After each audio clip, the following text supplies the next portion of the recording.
Baik, Assalamualaikum warahmatullahi wabarakatuh. Selamat pagi, siang, sore, dan malam. Salam sejahtera bagi kita semua. Pertama-tama yang terhormat Ibu Dr. Guspri Devi Artanti SPD MSI dan yang terhormat Ibu Tari Indriani MPD selaku dosen pengampu mata kuliah Logika dan Penalaran Ilmiah. Yang terhormat teman-teman semua yang kami banggakan. Pada kesempatan kali ini, kami kelompok 1 ingin menyampaikan argumentasi deduktif dan argumentasi induktif tentang ketimpangan gender pada pendidikan perempuan. Sebelumnya, izinkan saya untuk menyampaikan anggota dari kelompok kami, yaitu kelompok 1. Yang pertama, ada saya sendiri, yaitu Rizky Robi Ramadan, kemudian ada Rida Zada Omar, kemudian ada Linda Widyaningsih, kemudian ada Nur Azizah Bilkis, kemudian ada Astrid Wardani Oktaviani, kemudian ada Jasmine Zidni Ilma, kemudian ada Nadia Nur Aliza, ada Marifatul Niza, ada Halwa Zikria, kemudian ada Joya Angelika Lestari, kemudian ada Ziva Trevina Hendrik, ada Siva Aulia, ada Wafa Khairunisa, ada Ranita Fiti, ada Salsa Nabila, ada Tio Fani Angelika, dan ada Ditya Rizky Darmawan. Baik, langsung saja untuk mempersingkat waktu, terlebih dahulu nanti akan disampaikan argumen deduktif oleh teman-teman semua. Langsung saja saya serahkan kepada moderator 2, yaitu Nur Azizah Bilkis, untuk mengatur penyampaian argumen deduktif. Persilahkan. Terima kasih kepada Rizky Robi Ramadan. Izinkan saya untuk share screen PPT dari deduktif.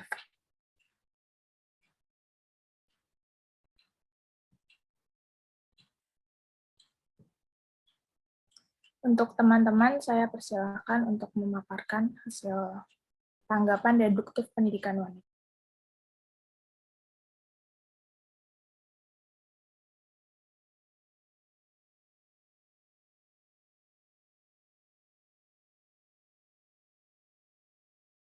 Oke, terima kasih pada moderator atas kesempatannya. Di sini saya akan menyampaikan tentang pendidikan di Indonesia. Jadi pada zaman dulu, rakyat Indonesia belum semuanya dapat bersekolah. Pada zaman kolonial Belanda, hanya bangsa Belanda dan orang-orang bangsawanlah yang dapat merasakan pendidikan gitu. Secara umum, sistem pendidikan di Indonesia pada masa Belanda diterapkan dengan 3 cara. Yang pertama yaitu pendidikan dasar, yang meliputi jenis sekolah dengan pengantar bahasa Belanda, bahasa daerah, dan sekolah peralihan. Kemudian yang kedua yaitu pendidikan lanjutan yang meliputi pendidikan umum dan kejuruan. Dan yang terakhir yaitu pendidikan tinggi. Akan tetapi, meskipun kalangan pribumi diperbolehkan untuk bersekolah, perbedaan perilaku terhadap rakyat bumi putra masih sangat signifikan. Hal ini dapat dilihat dengan dibedakannya kesempatan untuk memasuki sekolah bagi golongan atas dengan golongan bawah.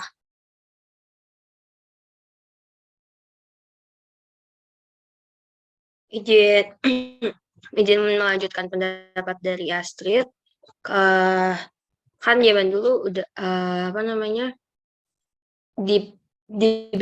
dibedakannya itu dari kasta ya. Nah, kalau zaman sekarang hak untuk mendapatkan pendidikan saat ini mungkin udah mulai dicapai dengan tingginya partisipasi pendidikan oleh perempuan. Namun banyak yang masih perlu dibenahi terkait hak dalam proses pendidikan. Kayak masih banyak buku teks pelajaran yang belum memberikan contoh dan model yang mendukung kesetaraan gender. Salah satu studi yang dilakukan di Indonesia dan negara muslim lainnya mendapati bahwa meskipun penggambaran perempuan dan laki-laki seimbang jumlahnya, penggambarannya masih bias.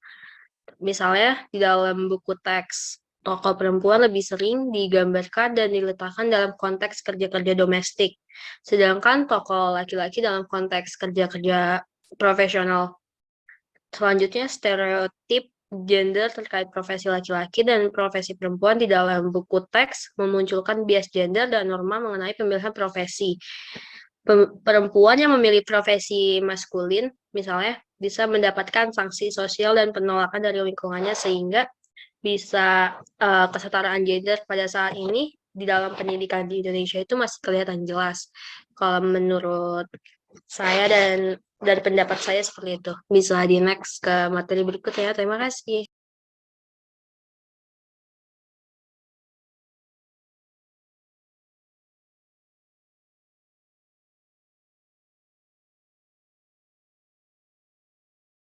Baik, selanjutnya yaitu pendidikan wanita di Indonesia. Pendidikan dan perempuan adalah kedua elemen yang berbeda namun tak dapat dipisahkan. Sistem pendidikan jika tak menyertakan perempuan, maka itu bukan esensi pendidikan. Karena pendidikan adalah bagaimana menciptakan keadilan yang humanis. Karena dengan mengalinesi perempuan dari pendidikan, maka sama halnya dengan melanggengkan kebodohan untuk dominasi kekuasaan pada segelintir makhluk. Salah satu permasalahan yang dianggap paling berat untuk perempuan ialah rekognisi pendidikan untuk perempuan. Realitas yang umum kita jumpai, perempuan selalu dipandang sebelah mata. Karena pendidikan untuk perempuan tak diterapkan secara fundamental, hanya sebagai formalitas semata, atau lebih parahnya jika pandangan bahwa pendidikan untuk perempuan seharusnya tak diberikan sama sekali, agar tunduk pada sistem dan semakin terkungkung dalam penindasan. Perempuan memiliki peranan yang sangat penting dalam hal pendidikan. Bahkan pendidikan pertama yang diberikan kepada anak ialah dari seorang ibu. Ibu memiliki andil yang besar dalam melakukan pengembangan potensi anak. Bukan berarti tugas mendidik hanya diberikan kepada ibu semata. Ayah juga berpengaruh terhadap proses pendidikan anak, namun tidak seotentik seorang ibu, karena ibu memiliki keterikatan batin yang kuat dengan anak. Ada sebuah pepatah yang mengatakan, jika perempuan cerdas akan melahirkan anak-anak yang cerdas pula. Hal tersebut dapat dimaknai bahwa pendidikan akan berpengaruh dalam pola pikir dalam berkeluarga, cara mendidik anak dalam pola pikir dalam berkeluarga, cara mendidik anak dan menerapkan prinsip keadilan di keluarga. Kartini dapat dikatakan sebagai tokoh pembaru di bidang pendidikan perempuan yang memiliki terobosan dalam mengajarkan pentingnya arti pendidikan bagi perempuan. Perjuangannya tersebut berhasil memberikan perubahan bagi perempuan menuju pemikiran yang lebih maju, bahwa semestinya perempuan juga harus memiliki peranan penting dalam lingkungan sosial mereka. Sekian menurut saya, bisa dilanjut.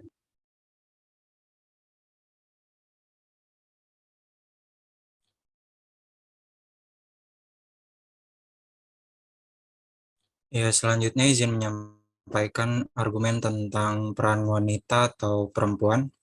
Perempuan sejatinya tidak hanya berperan dalam membangun diri dan keluarganya, tetapi juga berperan dalam membangun masyarakat dan negara. Hal tersebut didukung dengan pemberian peluang seluas-luasnya terhadap perempuan untuk terlibat langsung dalam pembangunan masyarakat. Salah satunya di sektor pemerintahan Indonesia, yang mana perempuan diberikan kesempatan keterlibatan sebesar 30%. Dengan pendidikan yang tersedia sekarang, perempuan juga dapat doing more dalam segala aspek kehidupannya, meskipun pada awalnya perempuan dikonstruksikan secara sosial hanya berperan dalam lingkup keluarga, seperti memasak, mencuci, dan sebagainya. Sekarang perempuan berkesempatan untuk berperan dalam isu-isu lingkup nasional bahkan global, seperti hak asasi manusia, rasisme, multikulturalisme, dan lain-lainnya. Sekian dari saya, boleh dilanjutkan. Berikut analisis peran perempuan perspektif posisi mereka dalam berurusan dengan pekerjaan produktif tidak langsung, domestik, dan pekerja produktif langsung publik, yaitu sebagai berikut. Yang pertama, peran tradisi, menempatkan perempuan dalam fungsi reproduksi, mengurus rumah tangga, melahirkan, dan mengasuh anak, serta mengayomi suami. Yang kedua, peran transisi, mempolakan peran tradisi lebih utama dari peran yang lain. Yang tiga, peran, memposisikan perempuan dalam kehidupan dua dunia, yaitu menempatkan peran domestik dan publik dalam posisi sama penting. Yang keempat, peran egalitarian, menyita waktu dan perhatian perempuan untuk kegiatan di luar. Yang kelima, peran komputer, yaitu dampak pilihan perempuan untuk mandiri dalam kesendirian.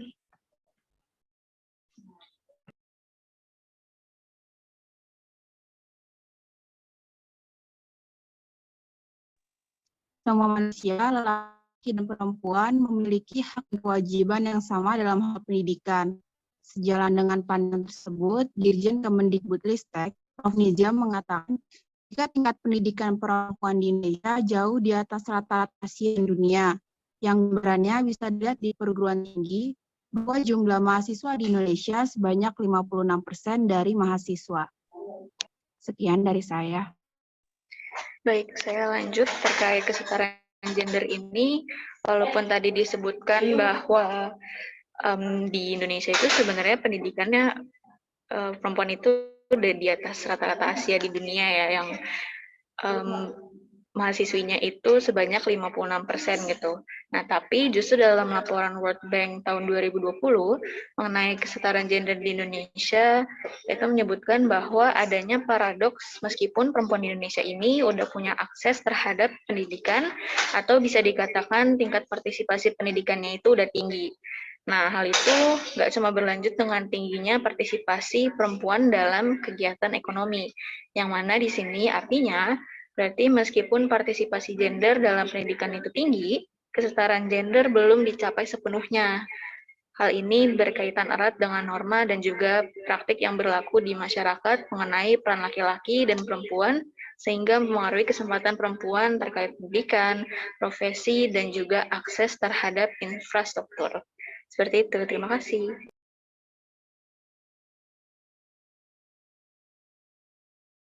Oke, baik. Terima kasih atas pemaparan dari kelompok deduktif. Di sini saya akan menyimpulkan perempuan sejatinya tidak hanya berperan dalam membangun diri dan keluarganya, tetapi juga berperan dalam membangun masyarakat dan negara. Dengan pendidikan yang tersedia sekarang, perempuan dapat doing more dalam aspek kehidupan. Perempuan juga memiliki peranan yang sangat penting dalam hal pendidikan. Bahkan pendidikan pertama yang diberikan kepada anak ialah seorang ibu. Hak untuk mendapatkan pendidikan saat ini mungkin sudah mulai dicapai dengan tingginya angka partisipasi pendidikan oleh perempuan. Namun tetap ada yang perlu dibenahi, karena masih banyak buku teks pelajaran yang belum memberikan contoh dan model sesuai dengan kesetaraan gender. Stereotip gender terkait profesi laki-laki masih menimbulkan bias karena ditempatkan dalam konteks pekerjaan profesional. Sedangkan perempuan lebih ke kosmetik, sehingga perempuan yang memilih profesi lebih maskulin bisa mendapatkan sanksi sosial dan penolakan dari lingkungannya. Terima kasih. Mohon maaf bila ada kekurangan. Baik, terima kasih Nur Aziza Bilkis sebagai moderator 2 yang mengatur jalannya penyampaian argumen deduktif dari teman-teman semua. Langsung saja, selanjutnya akan ada penyampaian argumen induktif yang akan dipandu oleh moderator 3, yaitu Ziva Trevina Hendrik. Kepadanya dipersilakan. Oke, makasih Robby. Saya izin share screen ya.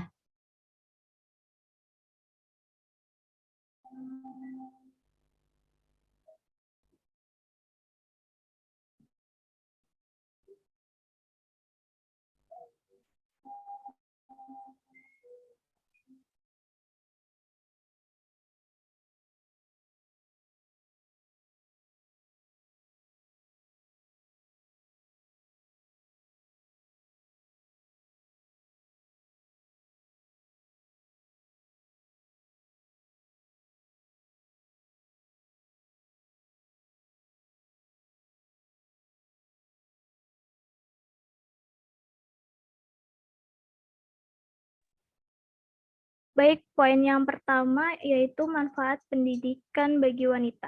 Ada meningkatkan akses perempuan terhadap ekonomi dan pembangunan. Pendidikan merupakan salah satu faktor pendorong pembangunan ekonomi. Dengan kualitas pendidikan yang baik, diharapkan bisa menjadikan sumber daya manusia yang mampu bersaing di era globalisasi sekarang ini. Di era sekarang ini tidak hanya laki-laki yang dapat sebagai penggerak ekonomi, namun perempuan juga bisa nih dengan adanya pendidikan. Perempuan juga sudah memiliki kesempatan untuk berada di dalam segala hal yang sama dengan laki-laki. Yang kedua adalah membentuk pola pikir yang kritis. Pola pikir yang baik akan membuat wanita dapat berpikir kritis terhadap sesuatu dari berbagai sudut pandang, sehingga mampu memutuskan segala sesuatu dengan pemikiran yang matang tanpa mudah terpengaruh oleh hal-hal yang negatif. Yang ketiga ada sebagai bekal dalam mengurus rumah tangga. Perempuan yang sudah menikah tentunya akan mendapatkan banyak tanggung jawab dalam mengurus rumah tangga. Contohnya seperti mengurus biaya rumah tangga, mengurus keperluan, kesehatan anak dan keluarga. Nah, hal tersebut tentunya membutuhkan skill yang bisa didapat dari pendidikan perempuan itu sendiri. Manfaat lain selanjutnya akan dijelaskan oleh rekan saya.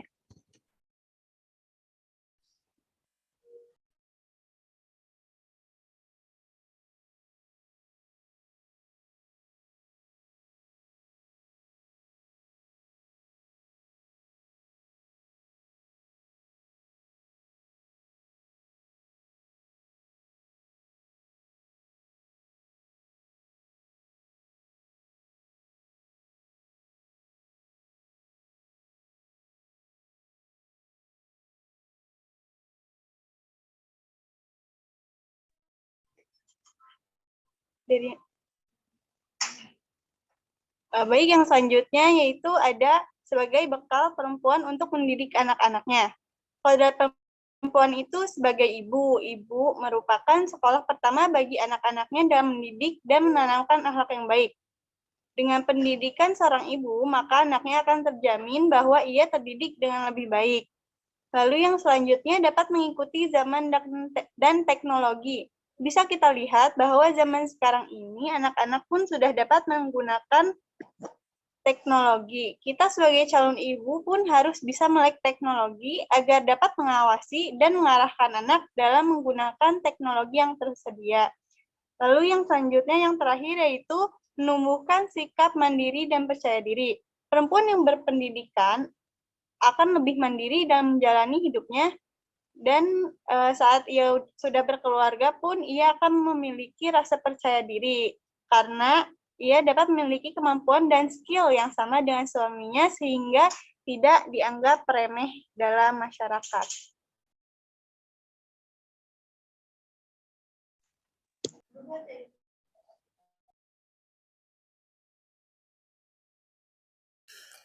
Baik, untuk selanjutnya akan kita bakal mundur sedikit ya ke belakang, yaitu kita akan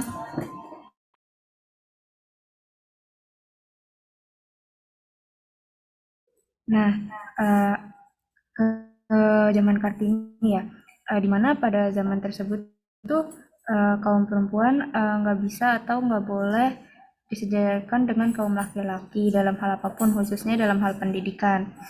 Nah, yang kita tahu kan Kartini ini kan sebagai tokoh emansipasi wanita ya.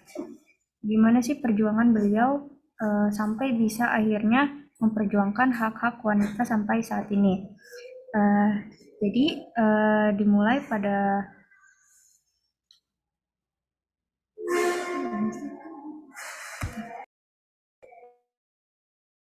R.A. Kartini ini kan memiliki peran dalam memajukan pendidikan di Indonesia gitu.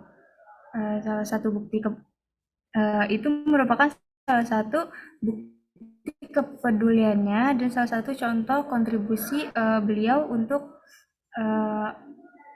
wanita yang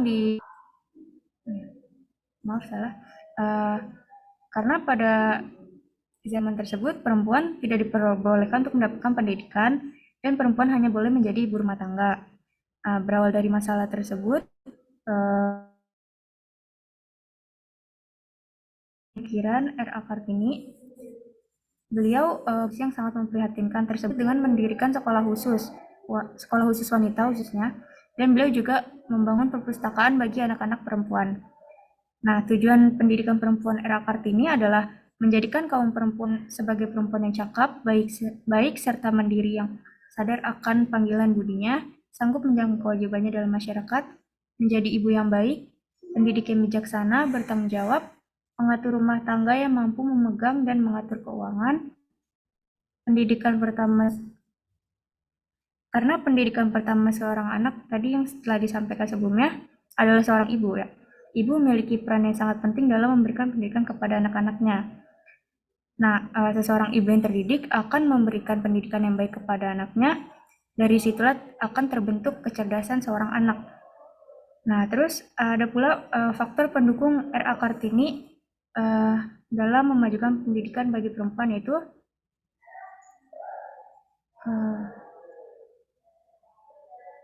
beliau berpikir bahwa kaum wanita itu tidak boleh ketinggalan zaman dan dapat berpikir maju seperti wanita di Eropa yang beliau lihat.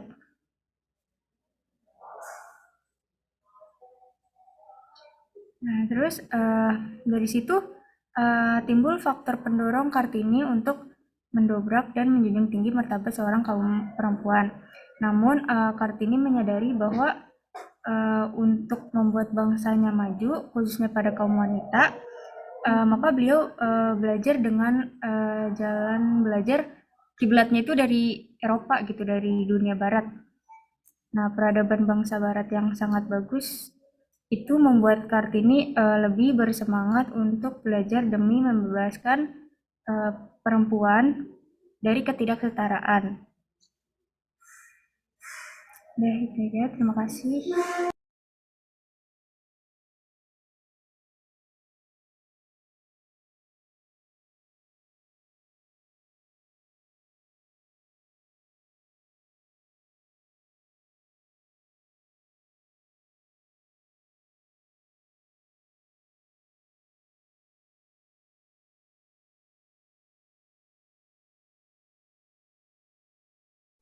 Lalu ada ketimpangan gender perempuan dalam bidang pendidikan.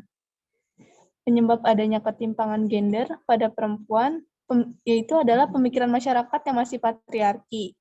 Mereka masih menganggap bahwa perempuan hanya bisa menjadi ibu rumah tangga yang hanya mengurus rumah tangga, sehingga banyak yang memiliki pemikiran bahwa pendidikan bagi perempuan tidak perlu tinggi. Pendapat selanjutnya akan dibacakan oleh teman saya. Selanjutnya, pendidikan merupakan hal yang penting bagi setiap orang, baik itu laki-laki maupun perempuan.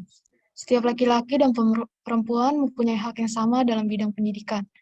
Tetapi masih banyak ditemukan stereotip gender bahwa perempuan itu tidak perlu pendidikan yang tinggi.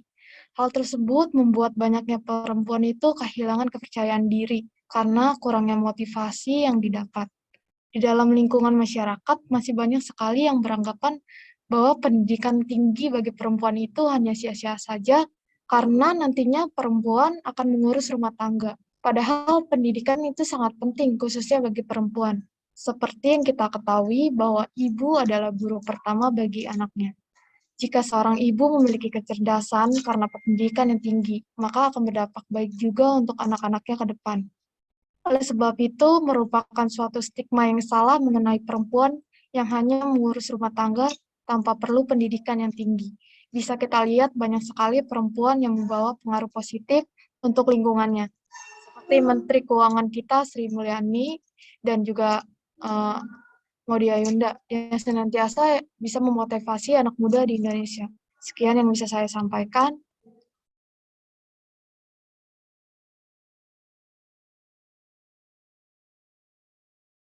Oke, saya izin menyampaikan kesimpulan dari tanggapan induktif.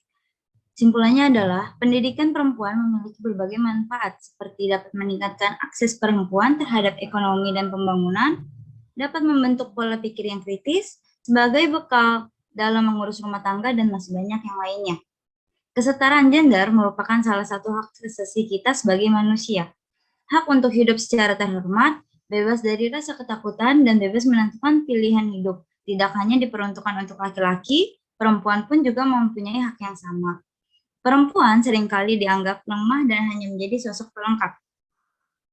Terlebih lagi adanya pola pikir yang berpikir bahwa peran perempuan hanya sebatas bekerja di dapur, mengurus keluarga dan anak, sehingga pada akhirnya hal di luar itu menjadi tidak penting. Tetapi dalam kenyataannya, ibu rumah tangga haruslah berpendidikan, karena ibu akan menjadi madrasah pertama bagi anak-anaknya. Sebelum anak memasuki pendidikan formal, ibulah yang akan menjadi guru pertama dalam mendidiknya. Kecerdasan seorang ibu akan berpengaruh terhadap kecerdasan dan karakter sang anak. Selain itu, perempuan yang berpendidikan baik akan dapat membantu meningkatkan taraf kehidupan serta kesejahteraan sosial. Ketimpangan gender pada perempuan disebabkan oleh pemikiran masyarakat yang masih patriarki, di mana pemikiran itu masih menganggap bahwa ibu hanya bisa mengurus rumah tangga, sehingga tidak perlu memiliki pendidikan yang tinggi. Sekian dari saya, kurang lebihnya mohon maaf. Saya kembalikan ke Robi. Baik, terima kasih Ziva Trevina Hendrik sebagai moderator yang sudah mengatur penyampaian argumentasi induktif. Kita sudah sama-sama mendengarkan dari teman-teman semua bahwa ada beberapa poin penting dari paparan yang sudah disampaikan tadi, bahwa pendidikan perempuan memiliki berbagai manfaat. Salah satunya yaitu dapat meningkatkan akses perempuan terhadap ekonomi dan pembangunan. Kemudian kesetaraan gender merupakan salah satu hak asasi kita sebagai manusia. Hak untuk mendapatkan pendidikan saat ini mungkin sudah mulai dicapai dengan tingginya angka partisipasi pendidikan oleh perempuan. Namun tetap ada yang perlu dibenahi, karena masih banyak buku teks pelajaran yang belum memberikan contoh dan model sesuai dengan kesetaraan gender. Selanjutnya, perempuan seringkali dianggap lemah dan hanya menjadi sosok pelengkap. Padahal kenyataannya, ibu rumah tangga haruslah berpendidikan, karena ibu akan jadi madrasah pertama untuk anaknya. Kecerdasan seorang ibu akan berpengaruh terhadap kecerdasan dan karakter sang anak. Selain itu, perempuan yang berpendidikan baik akan dapat membantu meningkatkan taraf hidupnya serta kesejahteraan sosial. Perempuan sejatinya tidak hanya berperan dalam membangun diri dan keluarganya, tapi juga berperan dalam membangun masyarakat dan negara. Kemudian yang terakhir, ketimpangan gender pada perempuan disebabkan oleh pemikiran masyarakat yang masih patriarki, yang menganggap bahwa ibu hanya bisa mengurus rumah tangga saja, sehingga tidak perlu memiliki pendidikan yang tinggi.